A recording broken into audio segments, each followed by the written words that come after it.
Hello நண்பா, நம்ம இந்த வீடியோல என்ன பார்க்க போறோம்னா, எமால் தேடி எபிசோட் நம்பர் 17 தான் பார்க்க போறோம். அதுக்கு முன்னாடி புதுசா யாராவது வந்தீங்கன்னா மறக்காம லைக் பண்ணிட்டு சப்ஸ்கிரைப் பண்ணிட்டு பெல் ஐக்கான் கிளிக் பண்ணிக்கோங்க. இப்போ எபிசோட பார்க்க ஆரம்பிக்கலாம். எபிசோட் ஸ்டார்டிங்ல நம்ம ஹீரோ அப்படியே நம்ம ஹீரோயின் கத்தியை பார்த்தா அது பிளிங்க் ஆயிட்டு இருக்கு.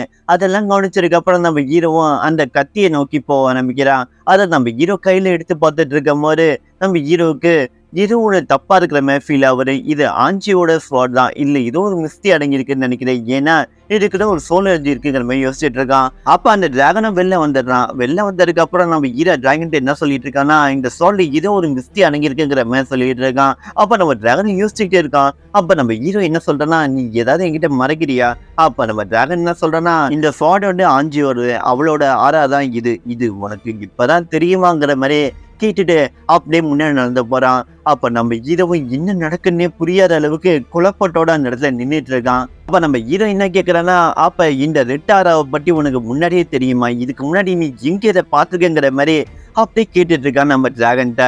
அப்ப நம்ம டிராகன் என்ன சொல்றான்னா, நம்ம டிராகன் பிக்சருக்குள்ளேயே இந்த ரெட் ஆரா சுத்தி இருந்தது. இதை பத்தி எனக்கு அந்த அளவுக்கு டீட்டெயிலா எதுவுமே தெரியல. இதை பத்தி உங்ககிட்ட சொல்லி தேவையில்லாம குழப்பத்தை உண்டாக்க வேணாம்னு தான் நினைச்சு இதை உங்ககிட்ட சொல்லாம அந்த ஃபாங்கான் ஒரு விஷயத்த புரிஞ்சுக்கோ, நீ ஸ்ட்ராங் ஆகணும், இதுமாதிரி தேவையில்லாத விஷயத்த பத்திலாம் யோசிச்சுட்டு இருக்காருங்கிற மாதிரி நம்ம ஹீரோவுக்கு ஒரு அட்வைஸை போடுறான். அதுக்கப்புறமா என்ன காட்டுறாங்கன்னா, காம்படிஷன் நடக்கிற இடத்துல திரும்பி காட்டுறாங்க. அந்த இடத்துல நம்ம ஹீரோயின் ஒரு கல்லை வச்சு தூக்கி போட்டு விளையாண்டுட்டு இருக்கா.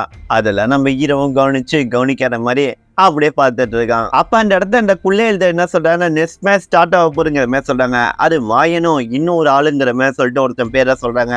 அந்த ஆப்போனன்ட் சொன்னாங்களே, அவனா அந்த கிருநாளுக்குள்ள மாஸ்க் எல்லாம் போட்டு என்ட்ரி ஆகுறான். அதை பார்த்ததுக்கு அப்புறம் சுத்தி இருக்கவங்கள ஏன் வீடா இருக்கு இந்த மாஸ்க்குங்கிற மாதிரி சொல்லி பேசிட்டு இருக்காங்க. அப்ப மாயனை எந்திரிச்சு முன்னாடி போய் அவனை பார்த்துட்டு இருக்கான். அதுக்கப்புறமா அந்த கிருநாளுக்குள்ள நம்ம மாயனை என்ட்ரி கொடுத்துறான். அந்த இடத்துல சுத்தி இருக்கவங்க எல்லாருமே மாயன் தான் ஜெயிக்க போறாரு, அவரை ஜெயிக்கின்ற உலகத்துல யாருமே இல்லை. அதுவும் இல்லாம யாருப்பா அவன் மூஞ்சில மாஸ்க் எல்லாம் போட்டுருக்கான், இவன் என்ன மொக்கையா இருப்பான் போல இருக்கு, மூஞ்சி கேவலமா இருக்கு போல இருக்கு, அதனால தான் மூஞ்சில மாஸ்க் போட்டிருக்கான். அப்ப நம்ம ஃபிராங்க்வின் தங்கச்சி உன்னால ஜெயிக்க முடியுமாங்கிற சொன்னதுக்கு அப்புறம் இந்த மாஸ்க் பண்ணி பாட்டு முறைக்கிறான். ஜூனியர் நீ எதுக்கு கவலைப்படாத, சண்டே ஆரம்பிக்கலாம். அதை கேட்டதுக்கு அப்புறம் இந்த மாஸ்க் கடுப்பாயிட்டு ஒரு பால் மாதிரி எடுத்து அப்படியே மேல பறக்க விட்டு ஒரு பயங்கரமான ஒரு எனர்ஜி கிரியேட் பண்றான். அவன் அப்படியே திரும்பி பார்க்கறதுக்குள்ள நம்ம மாயனுக்கு மேல போய் ஒரு நண்டு உருவத்துல அவன் கையை மாட்டிக்கிட்டு அதை வச்சு அட்டாக் பண்ண ட்ரை பண்றான். அதை பார்த்த சுத்தி இருக்கவங்க எல்லாருமே மறந்து போறாங்க, இது என்ன டெக்னிக்ங்கிற மாதிரி. அப்ப மாயன் என்ன ஸ்மாலா ட்ரிக் எல்லாம் யூஸ் பண்ற நல்லா இருக்கு. அந்த மாஸ்க்மேன் என்ன சொல்றான்னா, சீனியர் முழுங்க உங்களோட மேஜிக்கல் வெப்பனை வெளில எடுத்து உங்க முழு ஸ்ட்ரென்த்தோட என் கூட சண்டை போடுங்க.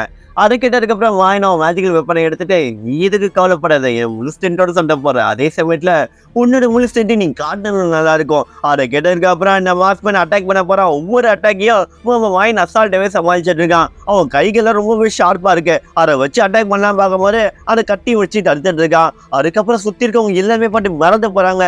அப்ப அந்த கட்டியை வச்சு அட்டாக் பண்ணலாங்கிற மாயன் ட்ரை பண்ணா அவன் கைகள்ல இருக்கிற நண்டு உருவத்துல இருக்கிறது வந்து தடுக்குது. அதெல்லாம் பார்த்ததுக்கு அப்புறம் இது ஜெயன் ஃபாங்குங்கிற மாதிரி சுத்தி இருக்கவங்க எல்லாருமே பேசிட்டு இருக்காங்க, நம்ம சீனியர் உட்பட.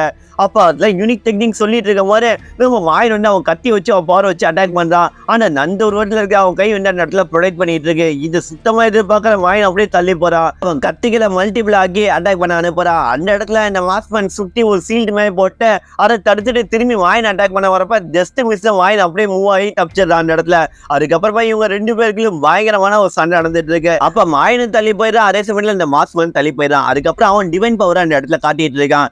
அதெல்லாம் பார்த்த மாயன் இது ரொம்ப இரிட்டேட்டிங்கா இருக்குங்கிற மாதிரி சொல்லிட்டு அவனும் டிவைன் பவர் அந்த இடத்துல காட்டுறான். இவங்க ரெண்டு பேர் டிவைன் பவரை பார்த்ததுக்கு அப்புறம் மறந்து போறாங்க. ஏன்னா இவங்க ரொம்ப யூனிக்கான டெக்னிக்ஸ் தான் இவங்க ரெண்டு பேருமே வச்சிருக்கிறது. சுத்தி இருக்கவங்க மறந்து போயிட்டு இருக்கமா இவங்க ரெண்டு பேரும் காட்டுத்தனமா சண்டை போட ஆரம்பிக்கிறாங்க. மாயன் என்ன பண்ணானோ அவனோட ஹேண்ட் சைடிங்க வச்சு அப்படியே அவன் வயிற்றுல ஒரு ஹிட் பண்றான். அதனால இவன் தூரமா போய் தள்ளி போய் விழுவுறான். அந்த சமயத்தை யூஸ் பண்ண மாயன் அவன் கண்டிப்பா கார்களை வச்சு உதைக்க ஆரம்பிக்கிறான். அதுல இருந்து எஸ் ஆனா இவன் என்ன பண்றான்னா அவன் கைகளை வச்சு ஒரு சின்னதா ஒரு இல்யூஷன் அட்டாக் பண்றான். அதை பார்த்ததுக்கு போய் ஸ்டூபிடான்ங்கிற மாதிரி சொல்லிட்டு இருக்கான் நம்ம மாயன். அப்ப இதோட பெட்டரா ஏதாவது காட்டுங்கிற மாதிரி சொன்னதுக்கு அப்புறம் நம்ம மாயன் வந்து கடுப்பாயிட்டு அட்டாக் பண்ண வரப்ப ஒரு ஆட்டோபஸ் மாதிரி வந்து அவனை பிடிச்சிருது மாயனை. அதை சுத்தமா அவனே எதிர்பார்க்கல. அப்ப ஆட்டோபஸ் கைகளை வச்சு இந்த மாஸ்க்மேன் அப்படி இவனுக்கு முன்னாடி போய் நிக்கிறான். அப்ப அவன் என்ன சொல்ற, என்ன பண்ணிட்டு இருக்க, நீ யாரா நீங்கிற மாதிரி கேட்டுட்டு இருக்கான்.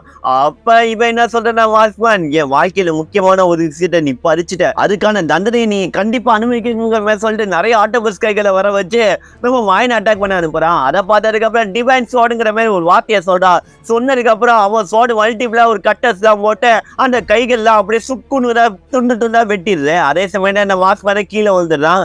அதுக்கப்புறம் மாயனும் என்னப்பா இந்த மாதிரி ஸ்டீப்பான ட்ரிக்கெல்லாம் என்கிட்ட யூஸ் பண்ண வேலைக்கு ஆகுங்கிற பேர் சொல்லிட்டு இருக்கும் போது இவன் மாஸ்க் ரிமூவ் ஆயிடுது. அவனை பார்த்தா சுத்தி இருக்கவங்க எல்லாருமே மறந்து போறாங்க. அப்ப நம்ம ஹீரோவும் நீயும் இன்னும் உயிரோட தான் இருக்கியா நீங்கிற மாதிரி கேட்டுட்டு இருக்கான். அதே சமயத்துல அவனும் மூஞ்சு கட்டான். வேற யாரும் இல்லைங்க, நம்ம ஃப்ராங்க்வின் தங்கச்சியோட ஃப்ரெண்டு. அவளை பார்த்தா ஃப்ராங்க்வின் தங்கச்சி நீ உயிரோட இருக்கியா, அப்ப இந்த சின்ன பொண்ணு இவன் இன்னும் உயிரோட இருக்கானா, நம்ம ஹீரோக்கு நடந்தது எல்லாமே அநியாயங்கிற மாதிரி சொல்லிட்டு இருக்கா. அப்ப சுத்தி இருக்கவங்க எல்லாருமே இவனை ஒரு மாதிரி பேசிட்டு இருக்காங்க, இப்ப இன்னும் சாகலேங்கிற மாதிரி. அப்ப ஃப்ராங்க்வின் தங்கச்சிக்கிட்ட இந்த மாஸ்க்மேன், அதாவது இந்த ஃப்ரெண்டுக்காரன் என்ன சொல்றான்னா, நான் இன்னும் உயிரோட இருக்க ஒண்ணு ரொம்ப நாள் பார்க்காம வந்திருக்கேங்கிற மாதிரி சொல்லியிருக்கான். அப்ப இவன் என்ன கேட்கலன்னு நீ இன்னும் சாகலையா?